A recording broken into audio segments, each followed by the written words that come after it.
Hello. ಹಾ sir, ಅದೇ sir, HY ಮೇಟಿ ಅವರು ನಮ್ಮನ್ನೆಲ್ಲ ಅಗಲಿ ಹೋಗಿದ್ದಾರೆ ಅಪಾರ ಅಭಿಮಾನಿಗಳನ್ನ ಬಿಟ್ಟು. ಸರ್, ಇದು ಬಹಳ ದುಃಖಕರವಾದಂಥ ಸಂದರ್ಭ ಸರ್. ಇದು ಒಂದು ನಮ್ಮ ಕಾಂಗ್ರೆಸ್ ಪಕ್ಷಕ್ಕಾಗ್ಲಿ ಮತ್ತು ನಮ್ಮ ಇಡೀ ನಮ್ಮ ಜಿಲ್ಲೆಗೇನೆ. ಯಾಕಂದ್ರೆ ಒಬ್ಬ ಹಿರಿಯ ನಾಯಕರಾಗಿ ಮತ್ತು ನನ್ನ ಸಂಬಂಧಿಕರು ಕೂಡ ಅವರು.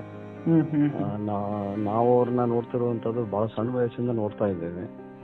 ಅದ್ರ ಜೊತೆಗೆ ಅವರು ನಮ್ಮ ತಂದೆಯವರ ಜೊತೆ ಬಂದಂತವ್ರು ಸರ್. ಅವರು ಬಹಳ ಹಿರಿಯ ರಾಜಕಾರಣಿಗಳು ಮತ್ತು ಬಹಳ ಸರಳ ಜೀವಿ ಅವರು. ಅವ್ರು ಇಷ್ಟು ದೊಡ್ಡ ಮಟ್ಟಕ್ಕೆ ಬೆಳೆದು ನಿಂತರೂ ಸತ ಎಲ್ಲ ಸಾಮಾನ್ಯ ಜನರ ಜೊತೆ ಬಹಳ ಹೊಂದಾಣಿಕೆ ಆಗ್ತಿದ್ರು ಅವರು. ಆ ರೀತಿ ಇರುವಂತ ಒಬ್ಬ ನಾಯಕನ, ಅಂತ ನಾಯಕರನ್ನ, ಒಬ್ಬ ಹಿರಿಯರನ್ನ ನಾವು ಕಳ್ಕೊಂಡಿವಿ ಅಂದ್ರೆ ಅದು ಎಲ್ಲೋ ಒಂದ್ ಕಡೆ ನಮ್ಗೆ ಇಡೀ ಪಕ್ಷಕ್ಕೇನೆ ದೊಡ್ಡ ಒಂದು ಲಾಸ್ ಅಂತಂದ್ರೂ ತಪ್ಪಾಗಿಲ್ಲ.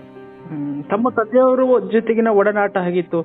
ತಾವು ಅವ್ರನ್ನ ಭೇಟಿಯಾದಂತ ಸಂದರ್ಭದಲ್ಲಿ ಮೇಟಿ ಅವರು ತಮ್ಮ ಜೊತೆಗೆ ಯಾವ ವಿಷಯಗಳನ್ನ ಹಂಚಿಕೊಳ್ತಾ ಇದ್ರು ಸರ್ ಅಂತ? ಸರ್, ಅವ್ರು ಬಹಳ ಮುಖ್ಯವಾಗಿ ನಮ್ಮ ಜಿಲ್ಲಾ ಮಟ್ಟದಲ್ಲಿ ಬಹಳ ಹಿರಿಯ ನಾಯಕರು ಇರೋದ್ರಿಂದ ನಮ್ಗೆ ಜಿಲ್ಲಾದಾಗ ಹೆಡ್ ಕ್ವಾರ್ಟರ್ ಅಲ್ಲಿ ಯಾವಾಗ ನಾವು ಕೂಡಿದಾಗ ನಮ್ಗೆ ಭೇಟಿ ಆಗೋದಾಗ್ಲಿ, ಆಮೇಲೆ ನನ್ನ ಕುಟುಂಬದ ಬಗ್ಗೆ ಬಹಳ ಗೌರವ ಇತ್ತು ಅವರಿಗೆ. ಸೊ ಅದು ಸ್ವಲ್ಪ ನಮ್ಮ ತಂದೆಯವ್ರಿಗೆ ಆರಾಮಿರ್ಲಿಲ್ಲ ಬಹಳ ದಿವಸದಿಂದ. ಆ ಸಂದರ್ಭದಲ್ಲಿ ನಮ್ಮ ಮನೆಗೆ ಬಂದು ಭೇಟಿನೂ ಆಗಿದ್ರು. ಅವರು 1.5 ತಿಂಗಳ ಹಿಂದೆನೆ ಬಂದಿದ್ರು ಸರ್, ಮನೆಗೆ ಬಂದಿದ್ರು. ಸೊ ನಮ್ಮ ತಾಯಿಗೂ ಅವ್ರು ಯಾವಾಗ್ಲೂ ಮಗಳು ಅಂತ ಕರೆದು ಮಾತಾಡೋದು ಬಹಳ ಅವರು. ಸೊ ಅಷ್ಟು ಆ ಸಂಬಂಧ ಇದ್ದಂಥದ್ದು. ನಮ್ಮ ತಂದೆಯವ್ರಿಗೆ ಮೊನ್ನೆ 1.5 ತಿಂಗಳಿಂದ ಅವರಿಗೆ ಬಂದು ಮಾತಾಡ್ಸಿ ಹೋಗಿದ್ರು ಅವರು. ಸೊ ನಾವು ಜಿಲ್ಲಾ ಮೀಟಿಂಗ್ನಾಗ ಅಲ್ಲಿ ಅವ್ರು ಇದ್ರ ಹತ್ರ ಬಾಗಲಕೋಟಲ್ಲಿ ಸಿಕ್ಕಾಗೆಲ್ಲ ಮಾತಾಡ್ತಿದ್ವಿ. ನಮ್ಮ ತಂದೆಯವ್ರನ್ನ, ತಾಯಿಯವ್ರನ್ನ, ಈ ತರ ಎಲ್ಲ ನಮ್ಮ ಇಡೀ ಕುಟುಂಬದ ಬಗ್ಗೆ ಯಾವಾಗ್ಲೂ ಕೇಳೋರು. ಮತ್ತೇನಾದ್ರು ಕೆಲಸ ಇದ್ರು ಇಂಥದ್ ಮಾಡ್ಬೇಕಪ್ಪ ಹಿಂಗಂತ ನಮಗೆ ಹೇಳೋರು. ಮತ್ತೆ ನಾವ್ ಇಂಥದ್ದು ಏನೇ ಐತೆ ಅಂದ್ರು ಸತ ಮಾಡಿದಾರೆ ಸರ್. ಬಹಳ ಒಳ್ಳೆ ರೀತಿಯಾಗಿ ನನ್ನ ಜೊತೆನೂ ಸತ ನಾವು ಸಣ್ಣ ವಯಸ್ಸು ಇದ್ರು ನಮಗೆ ಬಹಳ ಗೌರವದಿಂದ ಕಾಣ್ತಿದ್ರು. ಅಷ್ಟೇ ನಮ್ಗೆ ಏನಾಗ ಅವ್ರ ಕಡೆಯಿಂದ ಮಾಡಕ್ ಅವಕಾಶಗಳದ ಅವ್ನು ಮಾಡಿನೂ ಕೊಟ್ಟವರು. ಅದ್ರ ಬಗ್ಗೆ ಏನು ಇದಿಲ್ಲ. ಕೊನೆ ಬಾರಿಗೆ ತಾವು ಯಾವಾಗ ಮಾತಾಡ್ಸಿದ್ರಿ ಸರ್ ಅವ್ರನ್ನ? ನಾನು ಒಂದು 1.5 ತಿಂಗಳಿಂದ ಭೇಟಿ ಆಗಿದ್ದೆ ಸರ್ ಅವ್ರಿಗೆ. ಅಂದ್ರೆ ನನಗೆ ಸ್ವಲ್ಪ ನಾವು ಈ ಕಡೆ ಬೇರೆ ಕಡೆ ಟ್ರಾವೆಲ್ ಮಾಡುವಾಗ ನಾನು ಡಿಸ್ಟ್ರಿಕ್ಟ್ ಹೆಡ್ ಕ್ವಾರ್ಟರ್ಗೆ ಅಲ್ಲಿ ಮೀಟಿಂಗ್ ಹೋದಾಗ ಸಿಕ್ಕಿದ್ವಿ. ಒನ್ ಮಂತ್ ಆಯ್ತು ಸರ್, ಅಷ್ಟೇ. 1 ಮಂತ್ನೂ ಇಲ್ಲ. ನಾನು ಇವತ್ತು ಆಕ್ಚುಲಿ ಅವ್ರನ್ನ ನಾಳೆ ಬೆಳಿಗ್ಗೆ ಅವ್ರಿಗೆ ನೋಡಕಂತ ಹೊಂಟಿದ್ದೇನೆ. ಆಕ್ಚುಲಿ ಇವತ್ತು ಬೆಂಗಳೂರಿಗೆ ಹೊರಟಿದ್ದೇನೆ. ಸೊ ನಮಗೆ ಈ ತರ ಹಿಂಗೆ ನ್ಯೂಸ್ ಬಂದ್ಮೇಲೆ ನಮಗೆ ಒಂದು ಇದಾಗಿದೆ, ಆಶ್ಚರ್ಯಕರವಾಗುತ್ತೆ. ಸರ್, ಮೊದಲು ಅಂದ್ರೆ 2013 to 18 ಅಲ್ಲಿದ್ದಂತಹ HY ಮೇಟಿ ಅವರು ಇತ್ತೀಚಿನ ವರ್ಷಗಳಲ್ಲಿ ತುಂಬಾ ದೈಹಿಕವಾಗ್ಲಿ, ಅವರ ಮಾತಾಗ್ಲಿ ಎಲ್ಲವೂ ಕೂಡ ತುಂಬಾ ಚೇಂಜಸ್ ಆದಂಗ ಅನಿಸುತ್ತೆ ಸರ್, ಆರೋಗ್ಯದಲ್ಲೇ ಆಗಿರ್ಬೋದು. ಹೌದು ಸರ್. ಈಗ ಈ ಕಡೆ ನೀವೇನು ಅಬ್ಸರ್ವ್ ಮಾಡಿದ್ರೆ ಟ್ರೂ ಸರ್. ಅದೇ ಈ ಕಡೆಯಿಂದ ಸ್ವಲ್ಪ ಅವ್ರ ಹೆಲ್ತ್ ಇಶ್ಯೂಸ್ ಸ್ಟಾರ್ಟ್ ಆಗಿತ್ತು ಸರ್. ಸ್ವಲ್ಪ ಹಂಗೆ ಪಾಪ ಅವರು ಇವಾಗ ಒಂದು ಮೆಡಿಕೇಶನ್ಸ್ ಮತ್ತೆ ಎಲ್ಲ ಡಯಟ್ ನಲ್ಲಿ ಇದ್ರು. ಬಟ್ ಸ್ಟಿಲ್ ಆ ಏಜ್ ಫ್ಯಾಕ್ಟರ್ಸ್ ಒಂದು ಅವ್ರಿಗೆ ಅಫೆಕ್ಟ್ ಆಗ್ತಿತ್ತು.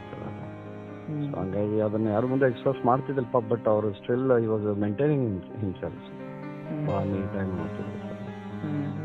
ನಾಯಕರು ಸರ್. ನಾಳಿನ ಅಂತ್ಯಕ್ರಿಯೆಯಲ್ಲಿ ಭಾಗಿಯಾಗ್ತೀರಾ ಸರ್? ಭಾಗಿಯಾಯ್ತು, ಖಂಡಿತವಾಗಿ. ಈಗ ಅಲ್ಲಿಗೆ ಹೊಂಟಿದ್ದೀನಿ ಸರ್ ನಾನು. ತಿಮ್ಮಾಪುರ ಅವ್ರ ನೇಟಿವ್ ಪ್ಲೇಸಿಗೆ ಹೊಂಟೀನಿ ನಾನು ಸರ್. ಬಹಳ ದೊಡ್ಡ ಕೊಡುಗೆ ಇದೆ ಸರ್. ಈಗ ನಮ್ಮ ಮೆಡಿಕಲ್ ಕಾಲೇಜು ಕೂಡ ನಮ್ಮ ಇಡೀ ಜಿಲ್ಲಾ ಬಹಳ ಅವಶ್ಯಕತೆ ಇತ್ತು, ಅನಿವಾರ್ಯತೆನೂ ಇತ್ತು. ಬಹಳ ವರ್ಷದ ಬೇಡಿಕೆ ಅದು. ಸಾಮಾನ್ಯ ಜನರ ದೊಡ್ಡ ಬೇಡಿಕೆ ಇತ್ತು ಅದು. ಅಂತ ಒಂದು ಬೇಡಿಕೆಗೆ ಮನೆ ಮುಖ್ಯಮಂತ್ರಿ ಸಿದ್ದರಾಮಯ್ಯ ಸರ್ ಮತ್ತೆ ಎಲ್ಲ ಸರ್ಕಾರ ಕೂಡಿ ಇವ್ರಿಗೆಲ್ಲ ಸಹಾಯ ಸಹಕಾರ ನೀಡಿ ಆ ಕೆಲಸವನ್ನ ಮಾಡಿಕೊಡಕ್ಕೆ ಯಶಸ್ಸಿನ ಕಾರಣ. ಅದಕ್ಕೂ ಸತ ಇವರು ಬಹಳ ದೊಡ್ಡ ಪಾತ್ರ ಇದೆ. ಇವರು ಸತ ಅದಕ್ಕೆ ಬಹಳ ದೊಡ್ಡ ಕಾರಣಭೂತ. ಸಿದ್ದರಾಮಯ್ಯನವ್ರ ಜೊತೆ ಕೂಡ ಅಷ್ಟೇ ಆಪ್ತರು. ಜಿಲ್ಲೆಯ ಬೇರೆ ಬೇರೆ ಪಕ್ಷದ ಶಾಸಕರೊಂದಿಗೆ, ಸಂಸದರೊಂದಿಗೆ, ರಾಜಕಾರಣಿಗಳೊಂದಿಗೆ. ಹೌದು ಸರ್. ಬಹಳ ಎಲ್ಲರ ಜೊತೆ ಸರ್. ಅವ್ರು ಯಾರ ಜೊತೆ ಮಾಡಿ ಎಲ್ಲಾ ಜೊತೆನೂ ಇರ್ತಿದ್ರು. ಯಾರಿಗೆ ಏನ ಹಂಗ ಅನ್ಕೊಂಡ್ರು ಅವ್ನ ಕರೆದು ಮಾತಾಡ್ಸೋಂತ ಸ್ವಭಾವ. ಬಹಳ ಸರಳ ಜೀವಿ ಸರ್.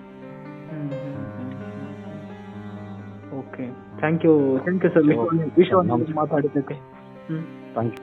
ನಮ್ಮ ಜಿಲ್ಲೆಯ ಒಬ್ಬ ಹಿರಿಯ ಜೀವಿ, ಸಂಸದರಾದಂಥವ್ರು, ಸುಮಾರು 5-6 ಬಾರಿ ಶಾಸಕರಾದಂಥವ್ರು, ಸಚಿವರಾದಂಥವ್ರು, ಹಿರಿಯ ಜೀವಿ, ನಮಗೆಲ್ಲ ಮಾರ್ಗದರ್ಶಕರಾಗಿ ನಮಗೆಲ್ಲ ಶಾಸಕರಾಗೋದಕ್ಕೆ ಬಹಳಷ್ಟು ಸಹಾಯ ನೀಡಿದಂಥವ್ರು ಇವತ್ತು ನಮ್ಮನ್ನ ಬಿಟ್ಟು ಅಗಲಿದಾರ ಅನ್ನೋದು ಇದೀಗ ತಾನೇ ನಾನು ಸುದ್ದಿ ಮಾಧ್ಯಮದಲ್ಲಿ ನೋಡಿದೆ. ಅಧಿಕೃತವಾಗಿ ನಾನು ಅವ್ರ ಚಿರಂಜೀವಿ ಅವರಿಗೆ ಮಾತಾಡಿದೆ. ಅವರು ಸ್ವಲ್ಪ ಕ್ರಿಟಿಕಲ್ ಇದ್ದಾರೆ ಅಂತ ಅವ್ರು ಹೇಳಿದ್ರು. ಬಟ್ ಅಧಿಕೃತವಾಗಿ ಮಾಧ್ಯಮದಲ್ಲಿ ಇದಕ್ಕೆ ತಾನೇ ನಾನು ನೋಡಿದೆ, ಇಲ್ಲ ಅವರು ಲಿಂಗೈಕ್ಯ ಆಗಿದ್ದಾರೆ ಅಂತ ಅನ್ನೋದನ್ನ. ನಿಜವಾಗ್ಲೂ ನಮ್ಗೆ ದುಃಖ ಅನ್ಸುತ್ತೆ. ಒಂದು ಹಿರಿಯ ಜೀವಿಯನ್ನ ನಾವು ಈ ಜಿಲ್ಲೆಯಲ್ಲಿ ಕಳ್ಕೊಂಡಿದ್ದೇವೆ. ಯಾಕಂದ್ರೆ ನಮಗೆಲ್ಲ ಮಾರ್ಗದರ್ಶಕರಾಗಿ ನಾವೆಲ್ಲ ಶಾಸಕರಾಗೋದಕ್ಕೆ ಬಹಳಷ್ಟು ಸಹಾಯವನ್ನ ಮಾಡಿ ನಮಗ ಅನುಕೂಲ ಮಾಡದಂತ ಹಿರಿಯ ಜೀವಿ. ಅವರ ಆತ್ಮಕ್ಕೆ ಭಗವಂತ ಚಿರಶಾಂತಿಯನ್ನು ಕೊಡ್ಲಿ, ಅವ್ರ ಕುಟುಂಬಕ್ಕೆ ಅದನ್ನ ಸಹಿಸುವಂತ ಶಕ್ತಿಯನ್ನ ಭಗವಂತ ನೀಡ್ಲಿ ಅಂತ ಹೇಳಿ ಸಂದರ್ಭದಲ್ಲಿ ಹಾರೈಸ್ತೀನಿ. ಯಾಕಂದ್ರೆ ಒಬ್ಬ 80 ವರ್ಷ ಮೊನ್ನೆ ತಾನೇ ನಾವು ಹುಟ್ಟುಹಬ್ಬ ಮಾಡಿದ್ವಿ ಜಿಲ್ಲೆಯಲ್ಲಿ ಬಹಳ ಅದ್ದೂರಿಯಾಗಿ. ಅವ್ರ ಹುಟ್ಟುಹಬ್ಬನು ಕೂಡ ನಾವೆಲ್ಲರೂ ಕೂಡಿ ಶಾಸಕರು ಕೂಡಿ ಮಾಡಿದ್ವಿ. ನಾವು ಅವ್ರ ಹುಟ್ಟುಹಬ್ಬದವನು ಕೂಡ ಮಾಡಿದ್ವಿ.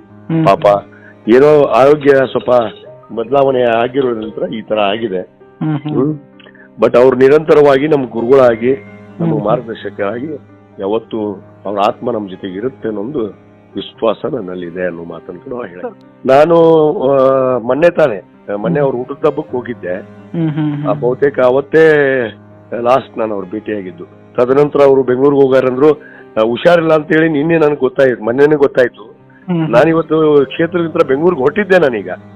ನಾನು ಆಲ್ಮೋಸ್ಟ್ ಈಗ ಒಂದು ಅರ್ಧ ದಾರಿಯಲ್ಲಿ ಇದ್ದೆ. ಸುದ್ದಿ ಬಂದಿದ್ದಕ್ಕೆ ನಾನು ವಾಪಸ್ಸು ಕ್ಷೇತ್ರಕ್ಕೆ ಬಂದೆ. ಇಲ್ಲೇ ಬರ್ತಾರಂತ ಅನ್ನೋ ವಿಷಯ ಬಂದ ತಕ್ಷಣ ಲಾಸ್ಟ್ ಟೈಮ್ ಅವ್ರು ಊಟದಲ್ಲೇ ನಾವು ಹೋಗಿ ಎಲ್ಲ ಹಾರೈಕೆ ಅವ್ರಿಗೆ ನಾವೆಲ್ಲ ಹಾರೈಸಿ ಬಂದಿದ್ವಿ. ಇನ್ನು 100 ವರ್ಷ ಬಾಳ್ಲಿ ಅಂತ ಹೇಳಿ. ನಮ್ಮ ತಂದೆಯವರ ಜೊತೆಗೆ ಅವರು ಸಮಕಾಲರು. ಬಹುತೇಕ ಮೇಟಿಯವರು ನಮ್ಮ ತಂದೆಯವ್ರಕ್ಕಿಂತ ಸೀನಿಯರ್ ಜಿಲ್ಲೆಯಲ್ಲಿ. ನಮ್ಮ ತಂದೆಯವರು 3 ಬಾರಿ ಶಾಸಕರು. ಅವರು ಪಕ್ಷ ಬೇರೆ ಆದ್ರೂ ಕೂಡ ಅವ್ರು JDS ಅಲ್ಲಿ ಇದ್ರು, ಇವ್ರು ಕಾಂಗ್ರೆಸ್ ಅಲ್ಲಿ ಇದ್ರು. ಪಕ್ಷ ಬೇರೆ ಆದ್ರೂ ಕೂಡ ನಮ್ದು ಪಕ್ಕದ ಮತಕ್ಷೇತ್ರ ಗುಳೇಗುಡ್ಡ ಮತಕ್ಷೇತ್ರ ಅವ್ರದ್ದಿತ್ತು ಫಸ್ಟ್. ಆಮೇಲೆ ಬಾಗಲಕೋಟೆ ಮತಕ್ಷೇತ್ರಕ್ಕೆ ಶಾಸಕರಾದ್ರು.